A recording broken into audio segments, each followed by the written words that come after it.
오늘 각 가정에서 예배드리는 우리 모든 사랑하는 성북중앙 가족 한 분 한 분마다 주님의 평강의 은혜가 충만하기를 예수님의 이름으로 축복합니다. 아멘. 하나님은 우리에게 은혜를 주시기 위해 오래전부터 철저하게 계획하시고 준비하셔서 우리에게 은혜를 주셨습니다. 그 하나님의 은혜를 준비하는 자에게 또한 하나님께서 큰 은혜를 주십니다. 오늘 본문 26절로 28절에 보면 이렇게 본문에 기록되어 있는데요. 여섯째 달에 천사 가브리엘의 일이 하나님의 보내심을 받아 갈릴리 나셋이란 동네에 가서 다윗의 자손 요셉이라 하는 사람과 약혼한 처녀에게 이르니 그 처녀의 이름은 마리아라. 그가 그에게 들어가 이르되 은혜 받은 자여 평안할지어다 주께서 너와 함께 하시도다 하니라고 말씀하십니다.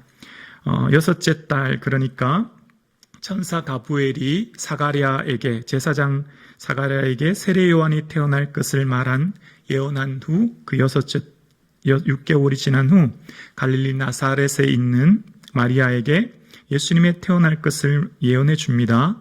그러면서 오늘 본문에 은혜 받은 자여라고 본문의 말씀에 축복하는 말씀이 나옵니다. 여러분, 우리가 은혜하면 우리의 은혜는 우연히 받은 은혜는 단 하나도 없습니다.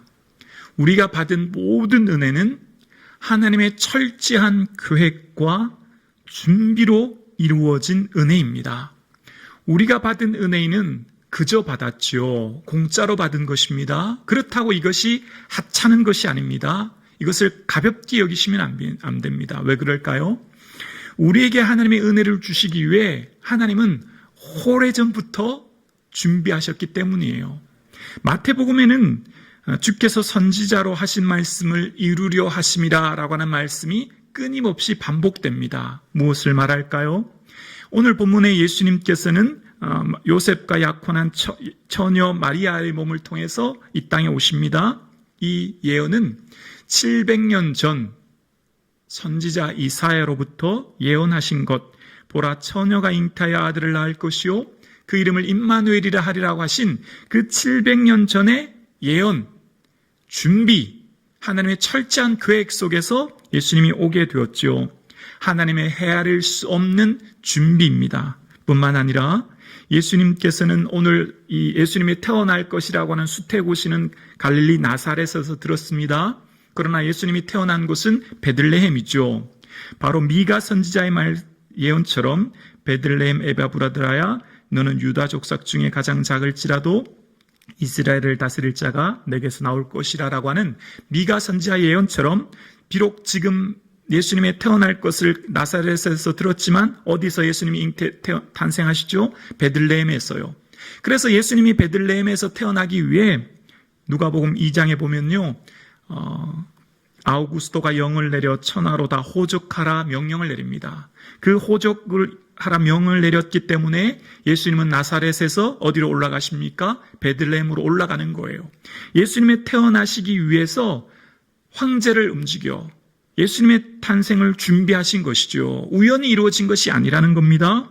그리고 말라기에 보면 예수님이 오시기 전 엘리야와 같은 선지자가 나타나서 그의 길을 예비하리라 말씀합니다. 바로 세례 요한의 등장을 준비하는 말씀입니다. 그러니까 지금 예수님께서 통해서 주시는 이 은혜는 오래전부터 어떻게 해요? 철저하게 계획되고 준비된 말씀이라는 겁니다. 오늘 우리가 이렇게 함께 예배드립니다. 각 가정에서, 삶의 자리에서, 병상에서 예배드립니다. 이렇게 예배드리는 것은 우연히 어쩌다가 주신 은혜의 시간, 예배의 시간이 아니라 하나님의 준비하신 시간임을 우리는 믿습니다. 오늘 우리가 받은 은혜는 내가 너를 모태에 짓기 전에 너를 알았다. 예레미야 1장 5절에 이야기합니다. 우리가 모태에서 짓기 전에, 배에서 나오기 전에 이미 하나님의 준비하심이 있었다는 거예요. 에베소서는 어떻게 말합니까? 창세전에 그리스도 안에서 너희를 택하사라고 이야기합니다. 하나님이 오늘 이렇게 우리에게 은혜 주시기 위해 어떻게 준비하셨다고요? 이 세상 모든 만물을 만들기 전에, 이 세상 모든 해와 달과 별을 만들기 전에 창세전부터 내게 은혜 주시기 위해 준비하셨대요. 그러니까 지금 우리가 받은 이 은혜는 아무런 공로 없이 그저 받았지만, 그러나 이것이 하찮은 것이 아닙니다. 얼마나 귀한 건지 몰라요. 왜요? 하나님의 오래전부터 준비하셨기 때문입니다. 하나님은 오래전부터 철저하게 계획하시고 준비하셨기 때문에 우리가 이 은혜를 받은 거예요. 오늘 받은 이 은혜, 하나님 앞에 예배 드릴 수 있다고 하는 것, 비록 비대면으로 각 가정에서 예배 드리지만 예배 드릴 수 있다고 하는 것은 우리에게 뭐가 있기 때문입니까? 믿음이 있기 때문이잖아요. 우리에게 이 믿음이 있기 때문에 주님께 예배 드리는 것입니다. 이 믿음을 얼마 주어야 살 수 있을까요? 돈으로 환산할 수 있을까요? 불가능한 것 아니겠습니까? 오늘 우리가 받은 이 은혜는 우연히 받은 은혜가 아니라는 거예요. 어쩌다가 받은 은혜가 아니라는 거예요. 하나님의 철저한 계획과 준비한 가운데 오늘 우리가 이 은혜를 받았게 된 줄로 믿습니다. 그러므로 오늘 드리는 이 예배를 주께서 우리를 위해 헤아릴 수 없는 은혜를 준비하셨으니 우리도 주의 은혜를 받기 위해 마음을 준비함으로 하나님의 더 큰 은혜를 누리실 수 있기를 주님의 이름으로 축원합니다. 우리는 부모님께 10개를 드리면 부모님은 그냥 계시지 않습니다. 어떻게 할까요? 100개, 1000개, 10,000개 다 주기 원하시는 게 부모님의 마음이죠. 우리가 주님의 은혜를 기억하면서 우리가 10개를 드리면 주님은 그냥 계시지 않습니다. 수천, 수백, 수만 배로 우리에게 은혜 내주시는 게 하나님의 법칙이죠. 우리가 하나님께서 우리에게 은혜 주시기 위해 준비하셨듯이 우리도 준비해야 됩니다. 우리도 말씀의 은혜를 받기 위해, 우리도 이 성탄을 준비하는 대림절 기간입니다. 예수님의 오심을 준비하는 시간이에요. 준비한 만큼 은혜 받습니다. 내가 준비하는 그릇이 얼마만큼 준비했느냐에 따라 은혜를 채워주시는 거예요. 여러분 식사할 때 밥그릇, 국그릇이 있듯이 또 더 큰 그릇들이 있듯이 내가 지금 예배를 사모하며 주의 은혜를 준비하는 그릇만큼 주께서 채워주시는 겁니다. 그래서 주님은요, 우리를 은혜 주시기 위해 태초부터 준비하고 계신 거예요. 지금 우리에게 하나님께서는 복 주시고 하나님께서 하나님의 능력과 은혜를 부어주시기 위해 얼마나 많이 준비하고 계시고 예비하고 계시고 하나님께서 함께 하고 계신지 몰라요. 이 은혜를 기억함으로 오늘 우리도 주의 은혜를 준비함으로 큰 은혜를 누리실 수 있기를 주님의 이름으로 축복합니다. 내가 받은 은혜가 얼마나 귀한지 깨닫는 시간 되기를 원합니다. 내가 지금 비록 예배당에서 예배는 드리지 못해도 가정에서 예배 드리지만 내가 예배 드리는 삶의 자세, 예배 드리는 마음의 준비가 얼마나 되어 있습니까? 하나님께서 내게 주신 이 구원의 은혜가 얼마나 크게 느껴지십니까? 지금 내가 주님께 예배할 수 있다고 하는 것, 기도할 수 있다고 하는 것, 찬양할 수 있다고 하는 것이 얼마나 귀한 은혜입니까? 그것을 깨닫고 그것을 하찮게 경히 여기지 않는 저와 여러분 되실 수 있기를 주님의 이름으로 축복합니다. 초림에 예수님을 성탄을 준비하였던 성탄을 준비하였던 많은 제자 사람들처럼 우리는 재림의 주님, 마라나타 주님을 준비해야 됩니다. 이 땅의 인생은 어쩌면 저 영원한 하나님 나라를 준비하는 시간입니다. 저 영원한 천국의 삶 말입니다. 그래서 이 땅에서의 삶은 우리의 모든 삶이 다시금 주님 앞에 설 날을 기대하며 준비하는 시간입니다. 그러므로 오늘 예배드리는 저와 여러분, 우리의 삶 가운데 더 크신 주의 영광을, 저 영원한 하나님 나라의 삶을 예비하고 기다리고 바라보시는 준비의 시간으로 살아갈 수 있기를 주님의 이름으로 축복합니다. 그러면서 은혜 받은 자여 평안할지어다. 무슨 축복을 내려줍니까? 은혜 받은 자여 평안할지어다. 평안의 축복을 비는 모습이 오늘 본문에 등장합니다. 말씀을 묵상하면 은혜와 함께 짝을 이루는 복이 있어요. 뭘까요? 그렇습니다. 바로 평안, 평강, 평화라고 하는 복입니다. 그러니까 은혜 받은 자만이 누릴 수 있는 은혜, 복이 있는데 그것이 바로 평안의 은혜라는 거예요. 그래서 반드시 이 복음의 원동력이 되는 은혜를 받은 자에게는요, 그 열매로 어떤 열매가 주어질까요? 평안의 열매가 주어집니다. 은혜 받은 자만 누릴 수 있는, 세상이 줄 수 없는 복이 있는데 그것이 바로 평안의 은혜라는 거예요. 그래서 서신서에서도 10편의 서신서에도 보면 반복되는 축복이 있습니다. 은혜와 평강이 너희 무리에게 있을지어다. 은혜와 함께 뭐가 등장할까요? 평안입니다. 우리가 구원의 은혜를 누린 자에게 주시는 하나님의 은혜가 있는데, 그 열매가 있는데 바로 평안의 은혜입니다. 그래서 이것은 평안을 너희에게 끼치노니 나의 평안을 너희에게 주노라. 내가 너희에게 주는 것은 세상이 주는 것과 같지 아니하다 말씀하십니다. 이것은 세상이 줄 수 없어요. 이 평안은 세상의 그 어떤 것으로도 누릴 수 없다는 거예요. 오직 예수님만 우리에게 주시는 은혜입니다. 오직 예수님께서만 우리에게 허락하신 은혜가 이 평안의 은혜예요. 그래서 예수 그리스도를 구주로 고백한 자들, 그 은혜 가운데 머무르는 자들이 누리는 것이 뭐라고요? 평안의 은혜라는 거예요. 그래서 이 평안의 은혜는요, 기도하는 자에게 응답으로 주세요. 아무것도 염려하지 말고 모든 일에 기도와 간구로 너희 구할 것을 감사함으로 아뢰라. 기도하는 자에게 어떤 은혜를 주실까요? 그리하면 모든 지각에 뛰어난 하나님의 평강이, 기도하는 자에게 주시는 은혜의 응답이 있습니다. 모든 성도들이 주님 앞에 기도하면 반드시 하나님께서 주시는 응답이 있어요. 무슨 응답이라고요? 평강의 은혜, 평안의 은혜를 주십니다. 성전에 엎드려 기도하면, 하나님께 울부짖고 간구하면 당장은 내 삶의 문제와 어려움이 그대로 있을지 몰라도 반드시 누리는 은혜가 있는데 그것이 뭘까요? 평안의 은혜인 줄로 믿습니다. 그래서 주님 앞에 기도할 때 초막이나 궁궐이나 내 주 예수 모신 곳이 그 어디나 하늘나라가 되는, 하나님 앞에 간구하고 기도하는 자에게 지금 내 비록 상황과 문제가 어려움이 그대로 있어도 주의 평안의 은혜를 누림으로 내 삶에 하나님의 한량없는 기쁨을 누리게 되는 줄로 믿습니다. 오늘 예배드리는 저와 여러분, 각 가정에서 예배드리는 저와 여러분의 삶에 이 하나님의 평강의 은혜가 충만할 수 있기를 주님의 이름으로 축복합니다. 그러면서 뭐라고 축복할까요? 은혜 받는 자여 평안할지어다. 주께서 너와 함께 하시도다. 우리가 마음의 평안을 얻으면 늘 경험하는 것이 있습니다. 하나님이 나와 함께 하신다는 거예요. 하나님이 내 곁에 계신다는 거예요. 그래서 임마누엘 하나님의 은혜, 하나님의 계획하심 가운데 있는 주신 은혜를 누리는 자들은 평강의 은혜를 누리게 되고, 그 평강의 은혜를 누리는 자들은요, 주님이 내 곁에 계심을 깨닫게 되어요.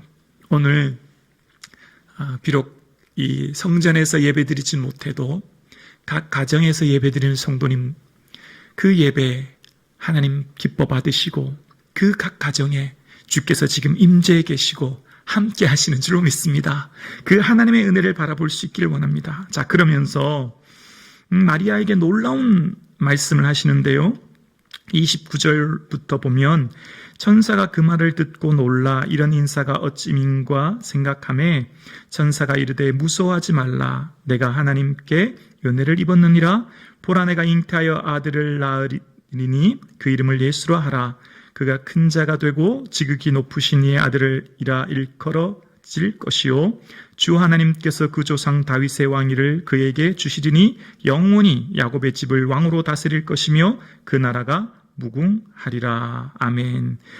천사로부터 놀라운 이야기를 듣습니다. 바로 성령으로 잉태되어 낳을 아이가 있는데 바로 예수 그리스도를 낳게 된다라고 하는 소식을 듣습니다. 자, 여러분, 이 말씀은 마리아에게 분명 큰 축복입니다. 마리아에게 헤아릴 수 없는 놀라운 은혜입니다. 마리아가 상상하지도 못할 놀라운 은혜 중에 은혜예요. 자, 그런데 다시 한번 이 말씀을 생각해 볼까요?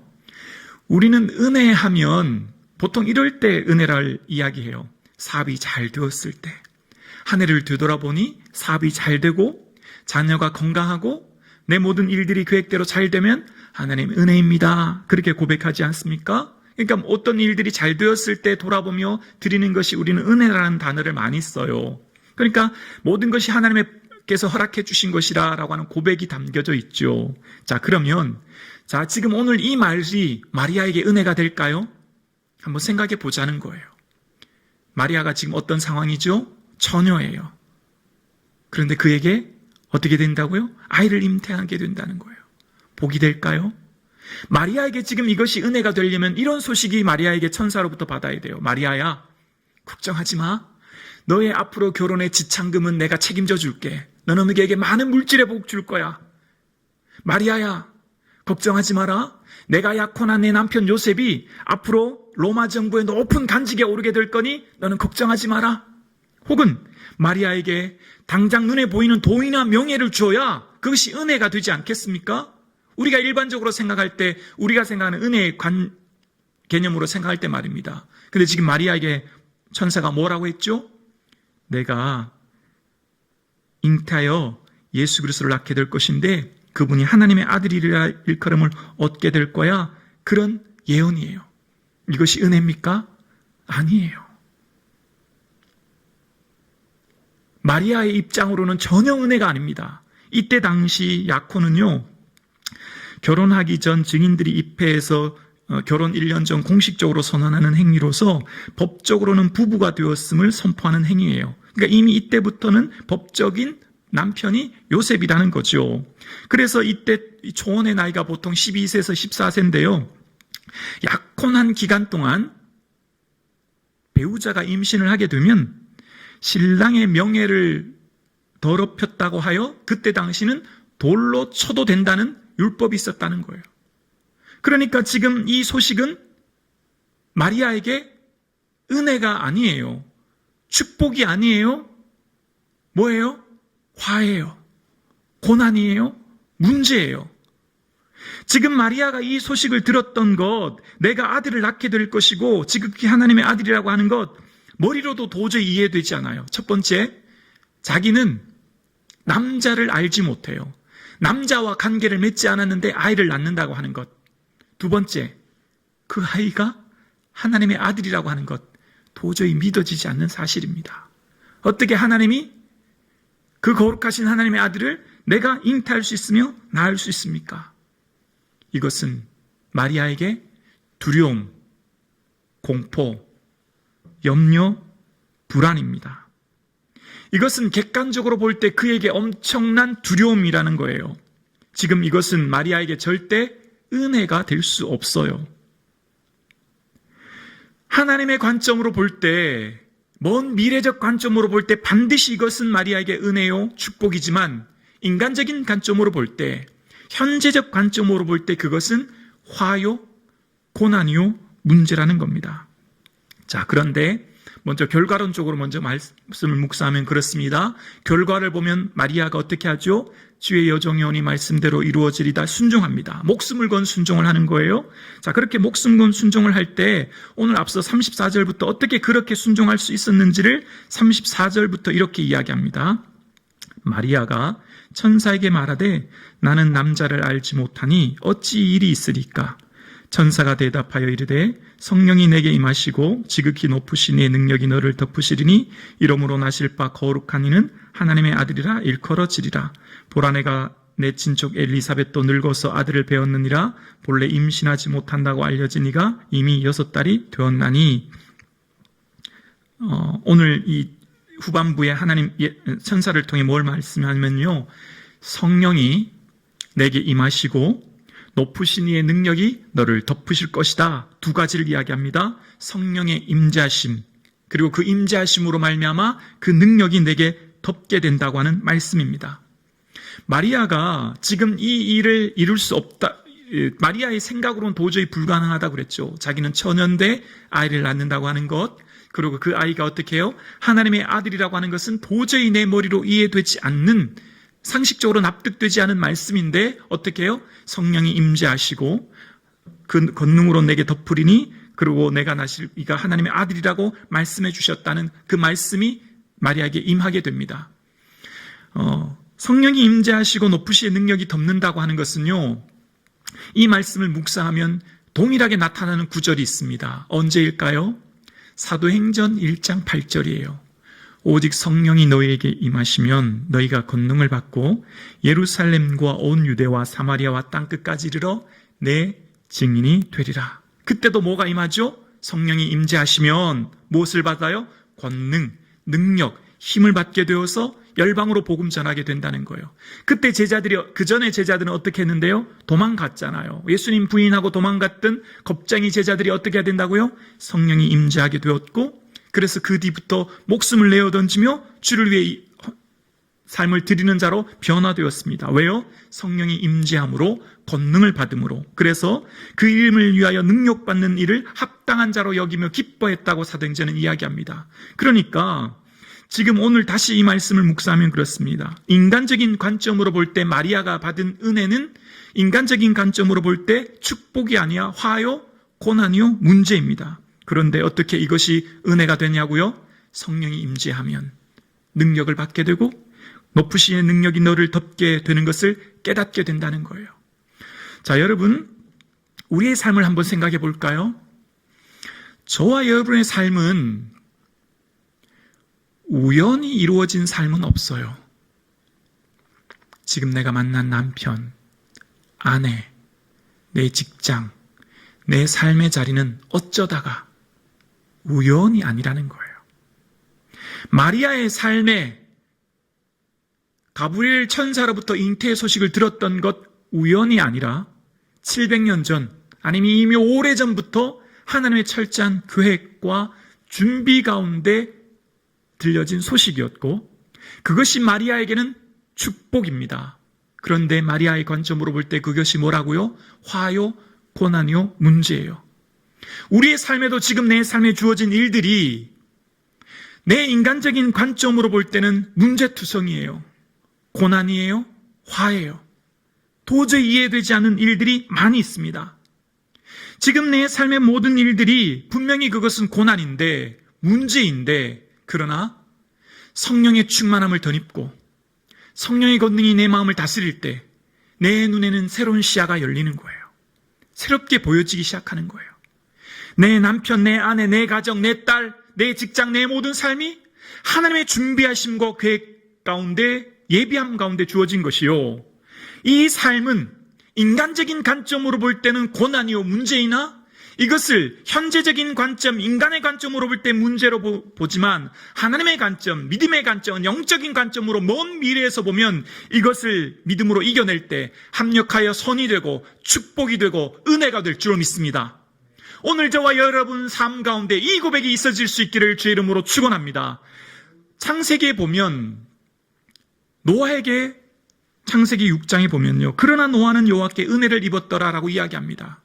노아가 은혜를 입었으면 노아의 삶 가운데 모든 일이 형통하고 자녀들이 잘되고 물질의 복을 누리며 이 땅의 모든 일들이 잘되는 복을 받았을 것 같은데, 노아는 그 평생 뭐하죠? 배 만드는 일을 해요. 인간적인 관점으로 보면 은혜가 아니에요. 사람들이 얼마나 그를 조롱했을까요? 사람들이 그를 얼마나 비난을 주었을까요? 하나님의 관점, 영적인 관점, 미래적인 관점으로 볼 때 노아는 은혜를 받았지만 노아의 관점으로 볼 때 은혜가 아니었다는 거예요. 복이 아니었다는 거예요. 그때 당시는 고난이었다는 거예요. 문제였다는 거예요. 사도 바울이 뭐라고 고백하죠? 나의 나된 것은 하나님의 은혜다 고백해요. 그러면 사도 바울의 삶 가운데 은혜 받았으니 그 삶 가운데 아무런 문제와 어려움이 없고 형통만 있을까요? 그렇지 않습니다. 사도 바울의 삶을 돌아보면 수고하고 애쓰고 여러 번 자지 못하고 줄이고 목마르고 여러 번 굶고 춥고 헐벗었다 이야기합니다. 인간적인 관점으로 볼 때 먹지 못하고 자지 못하고 춥고 헐벗고 굶주렸으니 그것이 은혜입니까? 화이죠. 고난이죠. 문제이죠. 어떻게 그것이 은혜가 됩니까? 그러나 하나님의 믿음의 관점으로 사도 바울이 뭐라고 고백해요? 나의 나된 것은 하나님의 은혜다 고백하는 겁니다. 오늘 예배 드리시는 저와 여러분, 내 인생 세상적인 관점으로 볼 때 병상에 누워있는 남편을 간호하는 아내로서의 자리, 경제적인 어려움 가운데 있는 가정의 짐을 지는 아내로서의 자리, 또 내가 져야 할 가장으로서의 짐지고 있는 아버지로서의 삶의 무게, 또 여러 가지 이해하지 못한 삶의 수많은 문제를 가지고 있는 내 삶의 자리는 분명 인간적인 관점으로 볼 때는 문제입니다. 화입니다. 고난입니다. 은혜가 되지 못해요. 내 삶의 자리는 반드시 지금 내 인간적인 관점으로 볼 때 문제투성이라는 거예요. 그런데 이것을 하나님의 관점, 영적인 관점, 미래적인 관점에서 나를 다시 조명하고 보면 이것은 은혜요, 이것은 복이요, 이것은 놀라운 하나님의 은총인 줄로 믿습니다. 이것을 고백할 때 내 마음에 주의 평강이 머무르기 시작하는 거예요. 이것을 고백할 때 임마누엘 하나님을 바라보게 되는 거예요. 이것을 고백할 때 내게 줄로 재어준 구역이 아름다운 곳임을 고백하게 되는 것입니다. 이것을 고백할 때 나는 하나님의 아들이라 고백되는 삶을 살게 되는 것입니다. 오늘 각 가정에서 예배드리는 저와 여러분, 내 삶이 하나님의 은혜입니까? 내 삶에 주어진 일들이 문제와 고난으로만 쌓여진 삶입니까? 지금 내가 지어져야 될 삶의 무게가 너무나 무겁고 힘이 들고 어렵습니다. 아무리 보아도 답이 보이지 않고 해결점이 보이지 않지만 문제에 둘러싸여진 내 삶 가운데 그러나 말씀하는 것이 있습니다. 내 생각, 내 뜻, 내 관점으로는 되지 않지만 오늘 본문 37절에 대저 하나님의 모든 말씀은 능하지 못하심이 없느니라 말씀합니다. 여러분, 마리아의 관점으로 볼 때 그것이 고난이었고 문제였고요. 또 처녀인 마리아가 임신한다고 하는 것, 또 그 아이가 하나님의 아들이라는 것 도저히 내 머리로 이해되지 않았죠. 그런데 하나님 뭐라고 말씀하실까요? 하나님의 모든 말씀은 능하지 못하심이 없다는 거예요. 천지를 창조하신 하나님께서 말씀하신 것은 못할 것이 없다 말씀하시는 거예요. 여기 쓰였던 말씀은 로고스가 아니라 레마인데요. 레마의 원형은 레오로 말하다, 지시하다는 의미가 있어요. 자, 여러분 보세요. 지금 이 말씀, 대저 여호와의 모든 말씀은 능치 못하심이 없다고 하는 말씀은 누구만 들었죠? 누구만 들었어요? 마리아만 들었어요. 이 말씀은 아무도 듣지 못하고 오직 마리아만 들려준 말씀이에요. 레마의 말씀이 바로 그것입니다. 오늘 예배드린 저와 여러분, 수많은 분들이 각 가정에서 예배를 드려요. 근데 이 예배의 말씀이요, 다 들려지지 않아요. 이 예배 드리지만요, 그냥 귀로 흘려 듣는 분이 있는 거예요. 그냥 오늘도 예배 드리는구나. 그냥 어쩔 수 없이 그냥 예배 드리는 거지 하는 분이 있고, 그러나 이것이 나의 말씀이요, 내게 주시는 생명의 말씀이요, 이 말씀이 오늘 강단으로부터 내게 주시는 말씀이라 아멘 할 때 그것이 내게 능력이 되고 그것이 내게 힘이 되고 그것이 나의 삶을 변화시키는 줄로 믿습니다. 대저 여호와의 모든 말씀은 능치 못하심이 없다. 아무도 듣지 못했습니다. 마리아만 그 얘기를 듣게 되었죠. 레마의 말씀으로 듣게 된 거예요. 그리고 그것은 마리아의 삶을 변화시킨 것입니다. 주님, 여종이오니 말씀대로 내게 이루어지리다. 순종할 수 있는 힘을 얻게 되었어요. 말씀이 내게 들려질 때 그 말씀은요, 나의 삶의 능력, 권능, 힘으로 작용하게 되어요. 그리고 그 말씀을 내가 순종할 수 있는 힘과 능력이 되기 시작합니다. 그래서 우리에게 너무너무 중요한 게 있어요. 하나님이 은혜 주시려고 하는 것은요, 수천, 수만, 수억의 은혜예요. 그런데 여러분, 아무리 짱대비가 내려도 단지의 뚜껑을 닫아 놓으면 단 한 방울도 단지에 물이 들어가지 않습니다. 아무리 하나님이 큰 은혜를 준비하시고 우리에게 부어주려고 하셔도 우리가 준비해야 됩니다. 들어야 합니다. 하나님 말씀을 내 것으로 받아들여야 합니다. 그것이 뭘까요? 레마의 말씀으로 받아야 되는데요, 준비해야 돼요. 들어야 합니다. 그래서 날마다 우리에게는요, 주님 내게 말씀해 주옵소서, 주의 종이 듣겠나이다. 말씀을 들으려고 하는 삶의 자세가 있어야 되는 거예요. 날마다 말씀을 묵상해야 되지요. 날마다 말씀을 묵상하고 읽고 구하여 내게 주시는 말씀이 무엇인가 알려주세요라고 구해야 되지요. 구하지 않은데 어떻게 주의 말씀이 들리나요? 사모하지 않은데 어떻게 그 말씀이 내 마음에 은혜가 되나요? 그렇습니다. 하나님의 모든 말씀은 능치 못하심이 없대요. 능력이 무한하신 그 하나님은 불가능한 것이 없다는 거예요.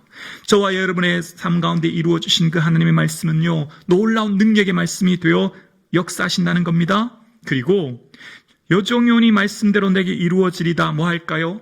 삶을 드리는 헌신. 우리가 헌신하면 하나님의 일하심을 경험합니다. 내가 주를 위해 헌신하고 내 삶을 드리면 하나님의 살아계심을 경험하게 되어요. 지금 내가 하나님의 살아계심이 보이지 않습니까? 느껴지지 않습니까? 그러면 순종하는 순간 우리는 하나님의 일하심을 보게 될 것입니다. 마리아가 지금 순종했어요. 그런데 마리아가 잉태했다고 하는 것 사람들이 믿을까요? 성령으로부터 잉태했다. 내가 낳을 아들은 하나님의 아들이라고 하는 것 누가 믿는 사람이 있을까요? 아무도 없어요. 심지어 그 남편도 믿지 못하겠죠. 남편 요셉도 믿지 못하죠. 그것은 있을 수 없는 일이잖아요. 이성적으로 이해되지 않는 말이잖아요. 그런데 어떻게 해요? 마리아는 하나님의 일하심을 경험하게 됩니다.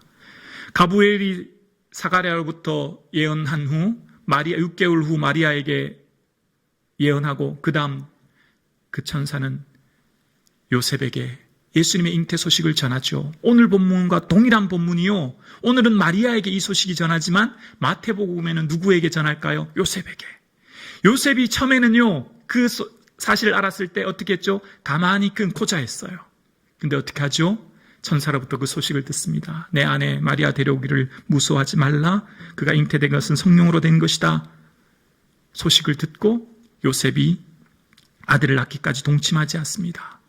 마리아 혼자 아무리 지키려고 해도 요셉이 결혼하면 남편이요 주인인데 불가능한 일이지 않습니까? 그러나 하나님의 일하심을 경험하죠. 하나님 요셉에게 천사를 통해 보이신 것입니다. 하나님의 일하심을 경험하게 됐던 마리아의 삶을 보게 됩니다. 오늘 예배드리는 저와 여러분, 오늘 우리가 각 가정에서 예배드리는 이 예배는요, 오늘도 드려지는 52주의 예배 중에 한 번의 예배가 아닌 거예요. 하나님이 창세전에 준비하였던 은혜를 받는 시간인 것입니다. 뿐만 아니라 지금 드려지는 이 은혜의 자리는요, 하나님의 철저한 준비하심 가운데 드려질 때 내 삶 또한 준비함이 있어야 됩니다. 뿐만 아니라 내 삶을 주 앞에 순종하며 헌신하는 순간 나를 통해 하나님은 위대한 일을 이루실 줄로 믿습니다. 오늘 예배 드리시는 저와 여러분, 주님의 은혜를 사모함으로 내 삶을 주와 겸손히 동행하는 삶 살아내시는 저와 여러분 되시기를 주의 이름으로 축복합니다.